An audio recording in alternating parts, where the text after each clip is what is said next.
What's up, guys? WWTD this week. I'm out here again. Got my sidekick. We're out on the job site here.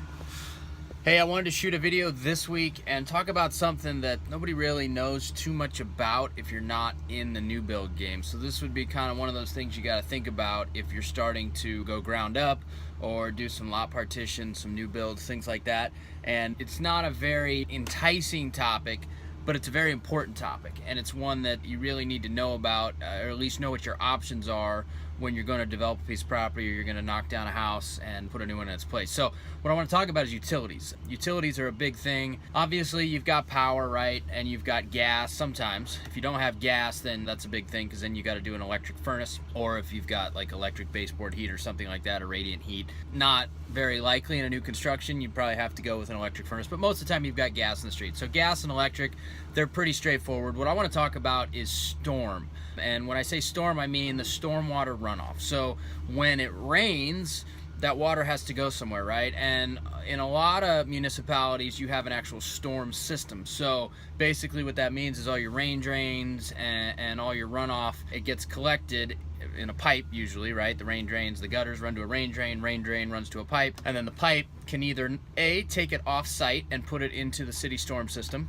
which is the case in a lot of municipalities, especially as you get closer into the city core. But as you kind of get farther out, or not right in the city core, a lot of times you got to deal with your stormwater in a different way.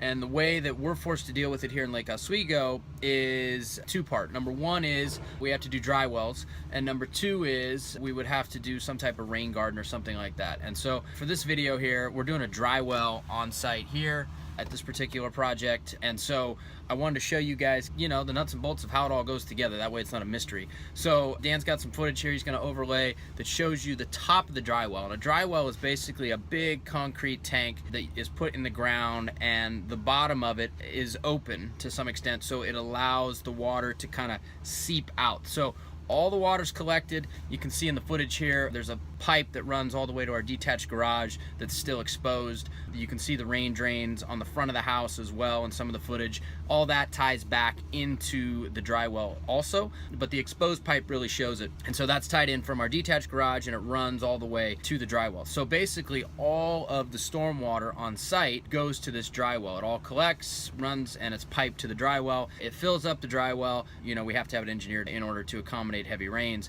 but it's big enough that it basically contains the water until it can gradually drain out the bottom. And so we have to do testing for infiltration rates to see how much the soil will infiltrate. And if you have crappy infiltration rates, then they make you do either a rain garden or a combination of a rain garden with an overflow to a dry well, something like that. And so basically what that means, if you have bad infiltration rates, your soil won't absorb the water very quickly. And so that's why they can't allow you to put it just in a dry well sometimes, because it'll just back up and it won't infiltrate fast enough. So then they make you put it above ground in a rain garden, which is basically a big hole that you dig, you fill it with some drain rock, you fill it with some soil, you put a bunch of plants in there, and all the water drains into that. The plants soak up a lot of it over time, but it gradually goes down as the ground can infiltrate, you know, with what you put in the rain garden. It helps with that. So on this particular project, we didn't have to do that. We did a dry well. We do that a lot here in Lake Oswego.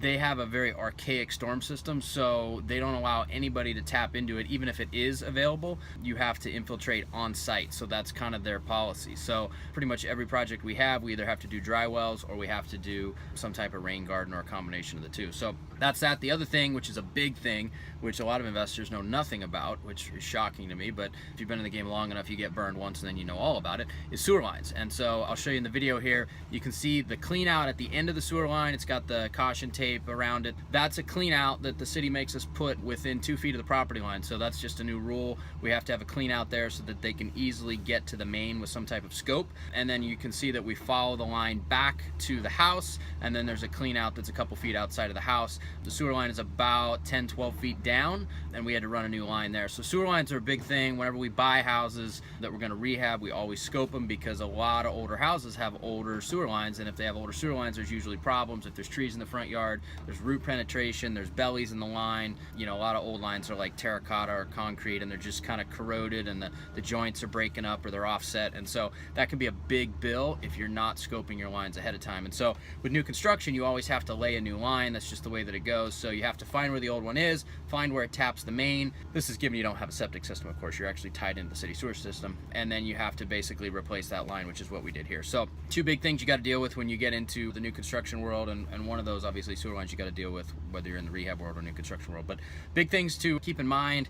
You know, it seems kind of daunting because people just don't know about it initially, but once you get a handle on it, it's not a big deal. But utilities are a big thing, and so we're out here today, and the excavator's going crazy. They're finishing up the utilities and all the grading and whatnot. So as I always say, I may not walk on water, but today I'm walking on my own job site. I'll see you guys next week.